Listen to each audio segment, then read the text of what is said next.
Part ബിയിൽ വരാവുന്ന 6 മാർക്കിൻ്റെ മറ്റൊരു question. What are the laws of photo electric effect? Explain them using Einstein's theory. 2 പാർട്ടായിട്ടാണ് ഈ ക്വസ്റ്റ്യൻ കിടക്കുന്നത്.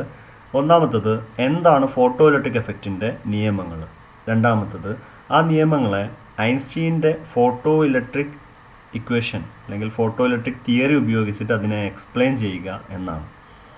അപ്പോൾ ആദ്യത്തതിൻ്റെ ഉത്തരം laws of photo electric effect. 3 laws ആണുള്ളത്. വളരെ സിമ്പിളാണ്. 3 പോയിൻറ്റ്സ് എഴുതിയാൽ മതി. ഒന്ന്, ഇറ്റ് ഡിപ്പെൻസ് ഓൺ ഫ്രീക്വൻസി.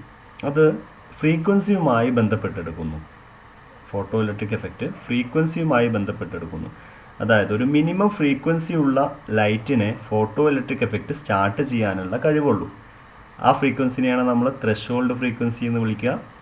ആ വേവിൻ്റെ വേവ് ലെങ്ത് ആണ് ത്രെഷോൾഡ് വേവ് ലെങ്ത്. അത് ചോദിക്കുകയാണെങ്കിൽ മാത്രം എഴുതിയാൽ മതി. രണ്ടാമത്തത്, photo electric current is directly proportional to intensity of incident light. Photo electric current എന്ന് പറഞ്ഞാൽ അത് വരുന്ന ലൈറ്റിൻ്റെ ഇൻറ്റൻസിറ്റിക്ക് ഡയറക്റ്റ്ലി പ്രൊപ്പോർഷണലാണ്. അതായത് ലൈറ്റിൻ്റെ ഇൻറ്റൻസിറ്റി കൂടിയാൽ ഫോട്ടോ ഇലക്ട്രിക് കറണ്ടിൻ്റെ എമൗണ്ടും കൂടും. മൂന്നാമത്തത്, it is an instantaneous process. ഇത് വളരെ പെട്ടെന്ന് നടക്കുന്ന ഒരു പ്രോസസ്സാണ്. ഇതാണ് laws of photo electric effect എന്ന് പറയുന്നത്. ഇനി നമുക്കിത് ഐൻസ്റ്റീൻ്റെ ഫോട്ടോ ഇലക്ട്രിക് ഇക്വേഷനിൽ എങ്ങനെയാണ് ഇവ വരിക എന്ന് നോക്കാം. നമ്മൾ സ്റ്റാർട്ട് ചെയ്യുന്നത് ഒരു പോയിന്റ് വെച്ചിട്ടാണ്. ഐൻസ്റ്റീനാണ് ഫോട്ടോ ഇലക്ട്രിക് എഫക്റ്റ് എക്സ്പ്ലെയിൻ ചെയ്തത്. അതിന് അദ്ദേഹം ഉപയോഗിച്ചത് മാക്സ് പ്ലാങ്കിൻ്റെ ക്വാണ്ടം തിയറിയാണ്. അപ്പോൾ ആദ്യത്തെ point, Einstein explained photo electric effect using Planck's quantum theory എന്നെഴുതും.